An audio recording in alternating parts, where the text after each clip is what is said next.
After twelfth just like every other student मुझे भी same चीज़ें बताई गई कि what does a successful life mean, go to good school, go to good college, score good marks and then get a good job, that's it. But ये चीज़ जितनी simple लग रही है उतनी सिंपल है नहीं। आफ्टर ट्वेल्थ मैं भी इसी कॉन्फ्लिक्ट में था। मेरे सामने एक तरफ सोसाइटी का पाथ था और एक तरफ वो पाथ था जो इंडिपेंडेंस की तरफ जाता था, जो मैंने सक्सेसफुल स्टोरीज में देखकर सीखा था। बट उस सिचुएशन में मैंने भी वही चूज करने का डिसीजन लिया जो कि एक समझदार इंसान करता। मैंने भी उसी ट्रेडिशनल पाथ को चूज करने का डिसीजन लिया जो हर कोई कर रहा था। मैंने उस वक्त डिसीजन लिया कि मैं बीटेक करूँगा, बट सम रीज़न मैंने बीएससी और कंटेंट क्रिएशन चूज किया, जिसकी बात मैं वीडियो में आगे करूँगा। हाउ इट इज़ पॉसिबल कि आप जो भी अपने कैरियर या फील्ड से रिलेटेड जो भी डिसीजन ले वो एक सही डिसीजन हो, क्योंकि यहाँ पर जो आप डिसीजन ले रहे हो वो सिर्फ आप अपने लिए डिसीजन नहीं ले रहे हो, आपके साथ जो आपके फैमिली मेम्बर्स हैं उनकी लाइफ में भी उस डिसीजन का इम्पैक्ट आने वाला है। सर सही डिसीजंस नहीं ले पाते कई बार। सही क्या होता है?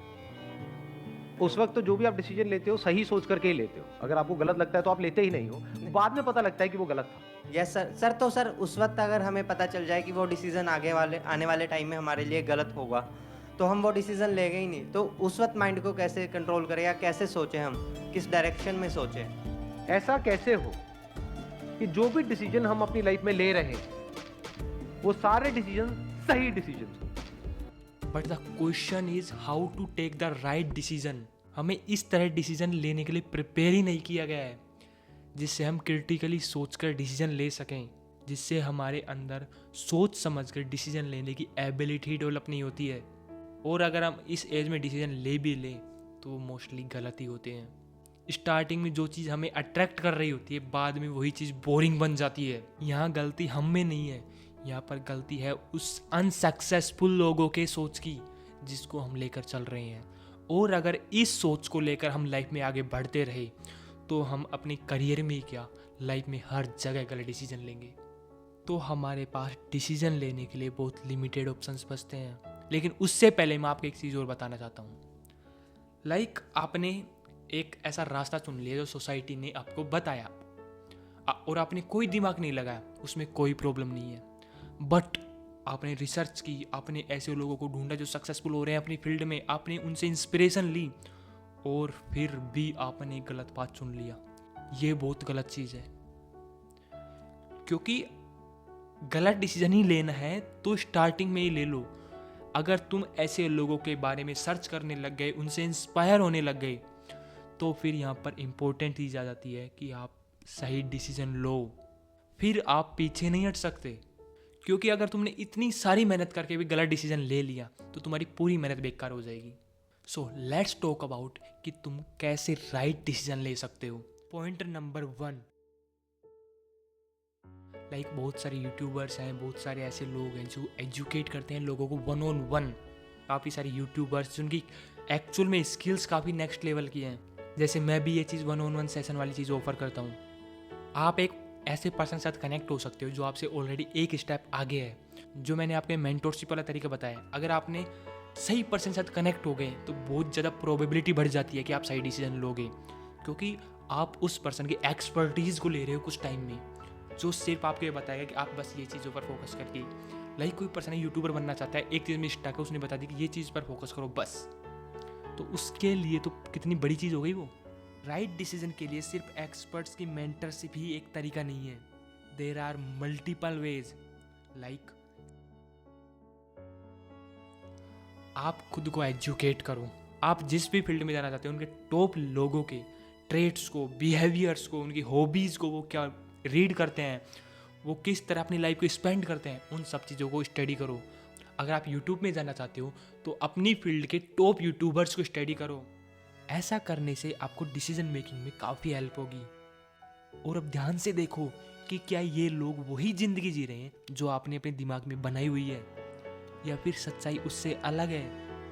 आपके मन में उस काम को लेकर काफ़ी सारी एक्सपेक्टेशंस होंगी, लाइक इतने सारे लोग मेरे से जुड़ेंगे, मैं इतने पैसे कमा रहा हूँगा, मेरी वीडियोज़ पर इतने व्यूज़ होंगे। और मैं आपको ये यूट्यूब का एग्जाम्पल देकर बता रहा हूँ, आप अपनी फील्ड में इन चीज़ों को देख सकते हो। और यहाँ पर अगर आपकी एक्सपेक्टेशंस मैच नहीं हो रही है तो आपको अपना ओपन माइंडसेट रखना होगा और देखना होगा कि मेरे पास जो एक्सपर्टीज़ है, जो मेरा एजुकेशनल बैकग्राउंड है, जो मेरी स्किल्स हैं, जो मेरे रिसोर्सेज हैं, उसके अकॉर्डिंग और क्या क्या ऑप्शंस हैं। आपको अपना ब्रॉड पर्सपेक्टिव रखना होगा। और देखो, आपको इतनी मेहनत तो करनी ही होगी अपने लिए, आपके लिए और कोई भी स्टैंड नहीं लेने वाला है। आपने ये डिसीजन तो ले लिया कि आपको क्या करना है, बट अभी भी आपको पता नहीं है कि उस काम में एक्चुअल में क्या क्या स्ट्रगल्स हैं। डेली आपको कुछ बोरिंग चीज़ों से गुजरना होगा। जैसे मैं अगर आपको यूट्यूब का ही एग्जांपल दूं तो इस पर लोग गलत एक्सपेक्टेशन से आते हैं, क्योंकि उनको वीडियोज़ में बताया जाता है कि एक वीडियो में इतने व्यूज़ आ गए और मैंने इतने पैसे कमा लिए, बट वो बिहाइंड द सीन नहीं दिखाते कि उस एक वीडियो को बनाने के लिए पीछे कितनी सालों की मेहनत लगी है, सालों का डेडिकेशन, पेशेंस, हार्ड वर्क। इन चीज़ों के बारे में कोई बात ही नहीं करता है, इन चीज़ों को वीडियो में हाईलाइट ही नहीं किया जाता है, क्योंकि ये चीज़ें असली रियलिटी हैं।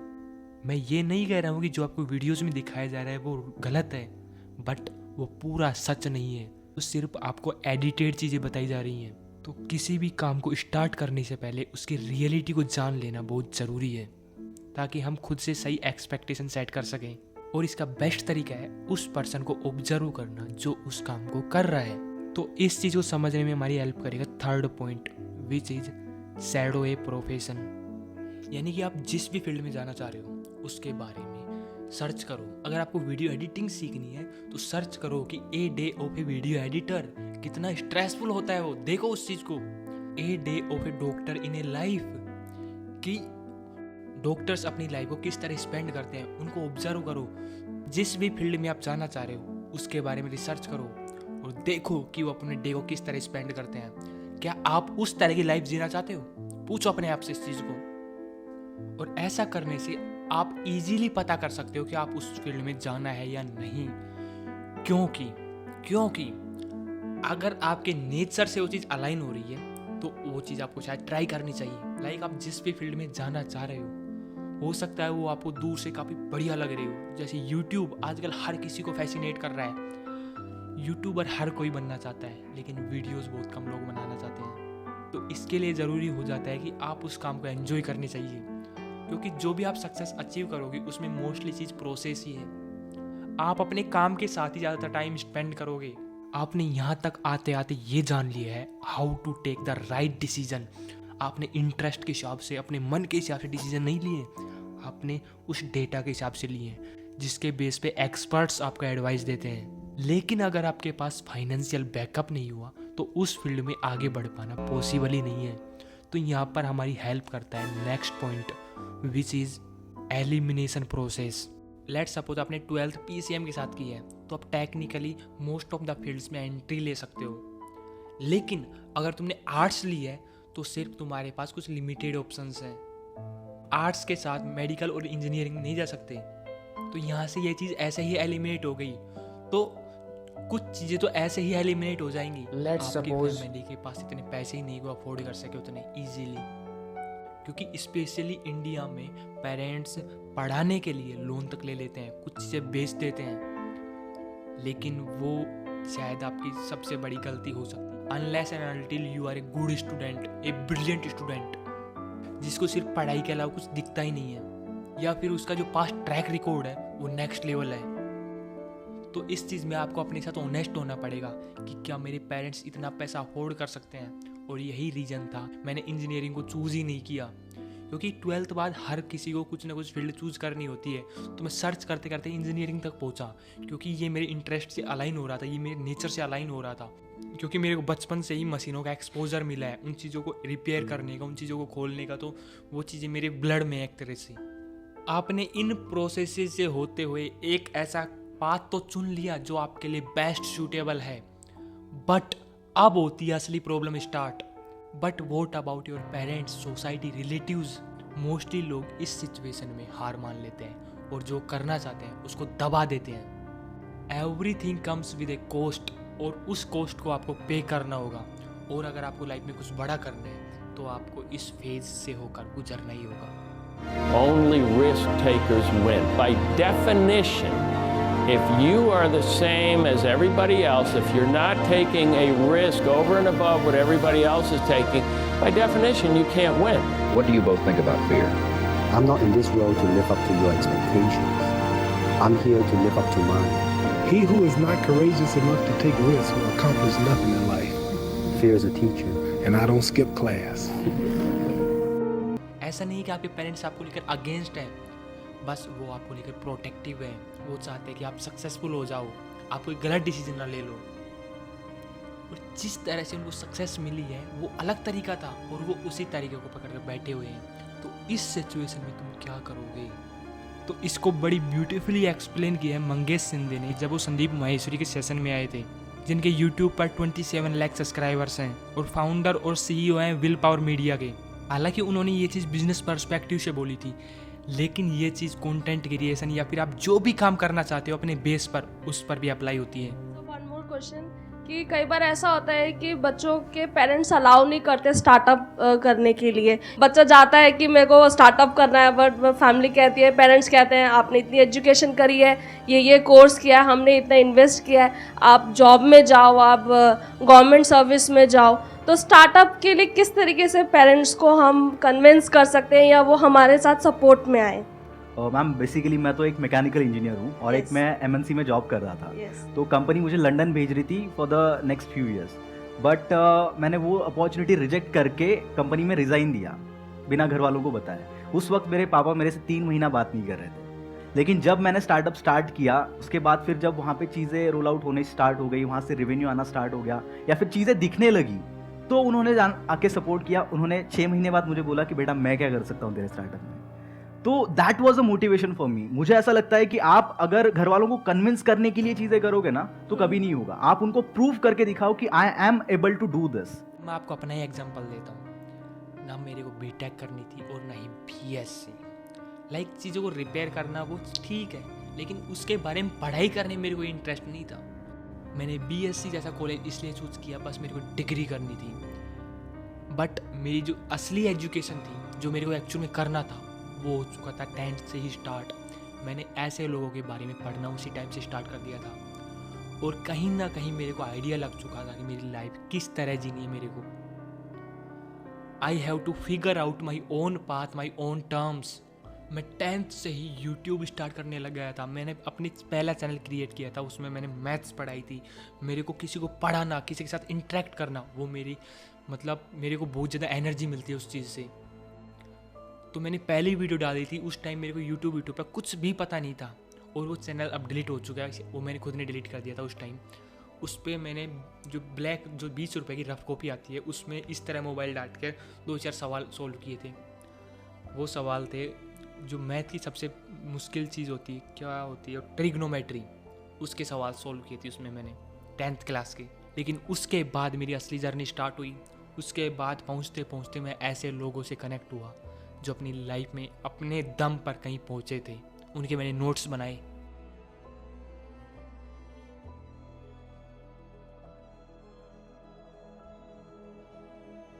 और मैंने ऑलरेडी उस लेवल का माइंडसेट डेवलप कर लिया था 12th तक आते आते। मैं ऐसे नहीं कर रहा हूँ बहुत ज़्यादा, लेकिन धीरे धीरे मेरे को आइडिया लग चुका था कि मेरे को क्या करना है। तो अब मैं आपको बताता हूँ कि मैंने BSc कैसे चूज़ किया। लाइक बीटेक तो ऑलरेडी कैंसिल हो चुका था। तो मेरे फादर हैं, वो एक टीचर के पास लेकर गए थे। तो उन टीचर से जब बात हो रही थी तो वो बोल रहे थे कि ये कर लो, वो कर लो। उन्होंने बहुत सारी चीज़ें बताई। मेरे फादर और वो टीचर बात कर रहे थे, मैं शांति से बैठा हुआ था। तो एंड में जाकर बात मेरे ऊपर आई। उन टीचर ने आगे से पूछा कि तेरे को क्या करना है। और सच बताऊँ तो मैं उस टाइम बहुत ज़्यादा घबरा रहा था। मेरे को ये चीज़ क्लियर थी कि मैं करूँगा तो यही करूँगा। एट द एंड वो कोई सी फील्ड मेरे को चूज़ करवा दे अपनी मर्जी से, लेकिन मैं एंड में जाकर यहीं पर आऊँगा, यही चीज़ मैं परस्यू करूँगा। हो सकता है मैं साइड बाय साइड करूँ। तो मैंने धीरे धीरे बोला कि मैं ये कर लूँगा। मैंने पहले बोला कि मैं BA कर लूँगा, कुछ भी ऐसे ही दम पे लगाने लग गया। लेकिन फिर धीरे धीरे मैंने बताया कि मैं हूँ जो कुछ ऐसा करना चाहता हूँ अपने दम पर। मैंने पहली चीज़ ये बोली। तो उन्होंने पूछा कि क्या, तो बहुत सारी चीज़ें हुई। तो मैंने बस सीधा से एक जवाब दिया कि मैं डिजिटल मार्केटिंग में, चैनल के बारे में कुछ नहीं बताया। उस टाइम मेरा ऑलरेडी ये चैनल स्टार्ट हो चुका था। तो मैंने बताया कि मैं डिजिटल मार्केट करना चाहता हूँ, डिजिटल मार्केटिंग, फ्रीलांसिंग, ऐसे कुछ ऐसे वर्ड्स कोई ऑलरेडी मैंने रट रखे थे। बट जो टीचर का जो रिप्लाई आया उसको देख कर मैं शॉक हो गया कि हाँ, तो इन चीज़ों में कोई दिक्कत नहीं है। तो और मेरे पेरेंट्स से कहा कि ये चीज़ें कोई दिक्कत नहीं है अगर आप अपने पाथ सेट कर चीज़ें कर रहे हो तो। और मैंने उनको अपनी वीडियो शो की तो उन्होंने मेरे फादर को कहा कि कोई दिक्कत नहीं, इन चीज़ों में करने दो।